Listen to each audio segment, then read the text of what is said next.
মাছ একদিন মাছ ভাসে 3 দিন ওই মাছের বৃদ্ধি নষ্ট হয়ে যায়। আপনারা কি জানেন যে অ্যারেটর ব্যবহার করার উপকারিতা এবং কি কি ক্ষতিকর দিক রয়েছে? তো আজকে আমার ভিডিওটা হচ্ছে যে আধুনিক মাছ চাষের জন্য বা অধিক ঘনত্বে মাছ চাষ করার জন্য যে অ্যারেটরের ব্যবহার এই বিষয়ে। আমি Mohammad Al Mamun, senior RM Biochemix International Limited. আমি বিগত 4 বছর যাবৎ নাটোর, পাবনা, নওগাঁ, রাজশাহী, রংপুর এবং বগুড়া সহ দেশের বিভিন্ন জায়গায় মাছ চাষের সাথে জড়িত সময় কাটাইছি প্রায় 4 বছর। এই 4 বছরে আমি বিভিন্ন খামারিদের সাথে মিশছি এবং এর মধ্যে কিছু খামারি ছিল যারা অনেক সফল। যেই সফল যে খামারি, সেই খামারিদের কাছ থেকে যে ইনফরমেশনগুলো আমি পাইছি, সেই ইনফরমেশনগুলো আপনাদের কাছে শেয়ার করলে হয়তো আপনারা উপকৃত হবেন এবং আপনাদের নিজের কোথায় গ্যাপটা, কোথায় ভুলটা, কোন ভুলের কারণে আসলে আপনার মাছ চাষ আশানুরূপ লাভবান হচ্ছে না, সে বিষয়ে আমরা জানবো। তো আজকে আমাদের এই ভিডিওটা হচ্ছে যে অ্যারেটর নিয়ে। অ্যারেটরের কি কি উপকারিতা রয়েছে এবং কি কি আসলে সমস্যা মুখোমুখি হই, এই ব্যাপারে আমরা একজন অভিজ্ঞ খামারি যিনি অ্যারেটর ব্যবহার করেন ওনার কাছ থেকে জানবো যে উনি আসলে অ্যারেটর ব্যবহার করে বাস্তবে কি কি উপকারিতা পেয়েছে এবং কি কি সমস্যার সম্মুখীন হয়েছে। আমার নাম সাইফুল আনোয়ার। আমার বাড়ি মহিষমারি গ্রাম, চামার ইউনিয়ন, সিংড়া উপজেলা, সিংড়া উপজেলার মধ্যে নাটোর জেলা। নাটোর জেলা। ভাই মাছ চাষ করেন কতদিন ধরে? আমার মাছ চাষ প্রায় 15 বছর। এই যে অ্যারেটর ব্যবহার করেন, এই অ্যারেটর কতদিন হচ্ছে ব্যবহার? এটা প্রায় 10 বছর হলে আমি অ্যারোটার, মানে আপনি 10 বছর আগে থেকে প্রথম যখন অ্যারোটার শুরু হয় তখন এটা তো আমি এখনো মানে আমি আবার আজকে প্রথম শুনলাম। তার মানে আপনি মোটামুটি অ্যারেটর যখন প্রথম দিকে যে ব্যবহার শুরুটা হয়েছে আপনি তখন থেকে আমি ওই যে বড় অ্যারোটার যেটা পানি ঢেউ তৈরি করে ওই অ্যারোটারটা তখন থেকেই ব্যবহার করি। 4 বছর 5 বছর একটানা ব্যবহার করছি। তাই পরে নতুন করে যখন আবার পুকুরগুলো সংস্কার করছি, পানি ঢেউ হলে মাছ মানে মাটিটা ভাঙে যায়, পার ভাঙে যাওয়ার জন্য ওইটা একটু কম চালাই। এখনো যে ভেঞ্চুর গুলো এখন ধরেন মানে এখনো কিন্তু অনেক খামারি এই যে অ্যারেটরের উপকারিতাটা বুঝে নেই বা বুঝতেছে না, হ্যাঁ, ব্যবহার করতেছে না। কিন্তু আপনি 10 বছর আগেই ব্যবহার করছেন, কি এমন শুনলেন বা কি কথা থেকে আপনার এই নলেজটা আসলো যে? এটা আমার বড় ভাই আমাকে বলছিল যে তুমি অ্যারোটার সম্পর্কে একটু ধারণা নাও, অ্যারোটার ব্যবহার করলে নাকি মাছের মানে ঘনত্বটা বেশি দেওয়া যায়।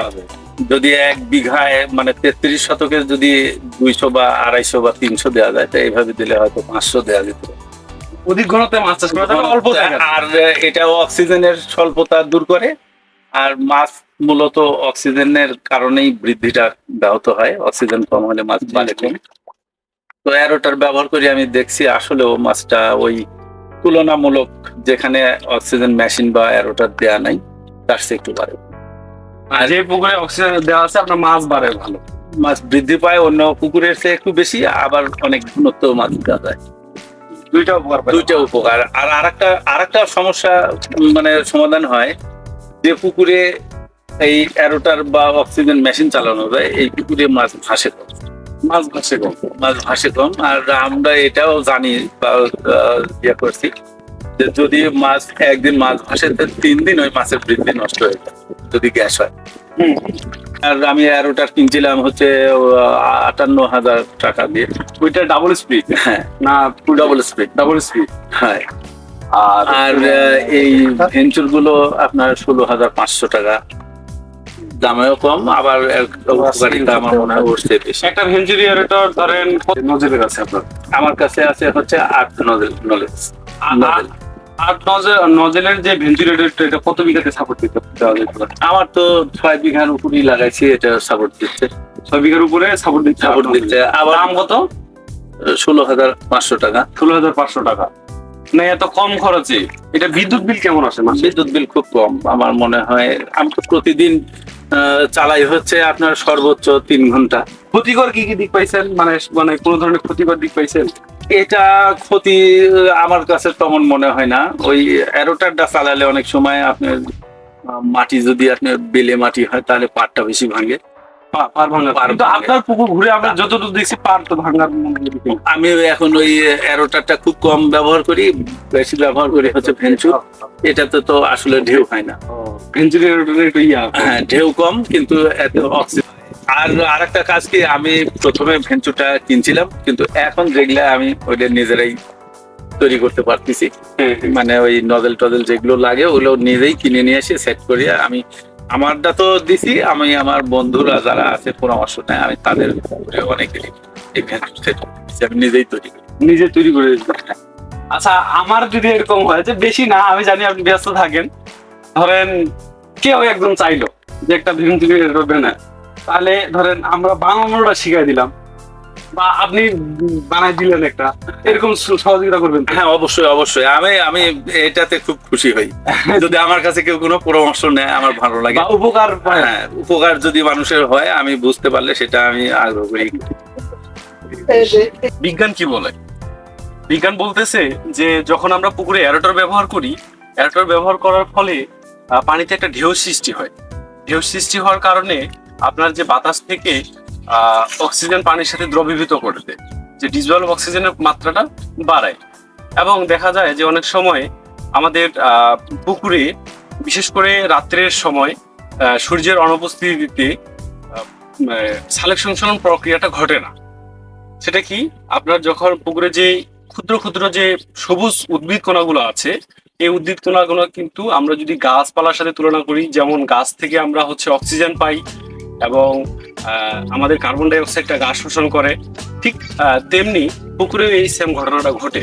পুকুরে আপনার সূর্যের আলোকের উপস্থিতিতে ফটোসিনথেসিসের মাধ্যমে আপনার পুকুরে ডিজলভ অক্সিজেন তৈরি হয়। কিন্তু অনেক সময় দেখা যায় যে মেঘলা আবহাওয়ার কারণে আপনার সূর্যের আলো পড়তেছে না পুকুরে, তখন কিন্তু কি হয় যে পুকুরে অক্সিজেন তৈরি হয় না, বরং বিপরীত একটা ঘটনা ঘটে। সেই প্লাঙ্কটন গুলা আবার অক্সিজেন গ্রহণ করা শুরু করে, তারা অক্সিজেন উৎপাদনের বিপরীতে অক্সিজেন গ্রহণ করা শুরু করে, তখন তারা নিজেরাই। সেক্ষেত্রে অ্যারোটর একটা ব্যাপক ভূমিকা রাখে।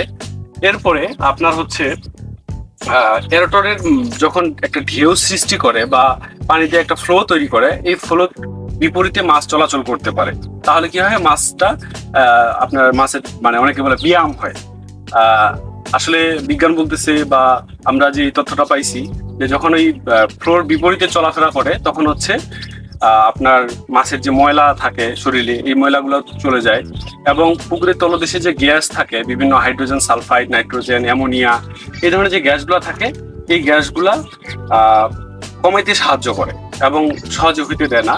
প্লাস হচ্ছে আপনার যখন অ্যারোটর ব্যবহার করি আমরা, পুকুরে খাবারের চাহিদা বাড়ে, আপনার মাছের হজম ক্রিয়ার উন্নতি হয়, যার কারণে অ্যারোটরের একটা ব্যাপক ভূমিকা রয়েছে।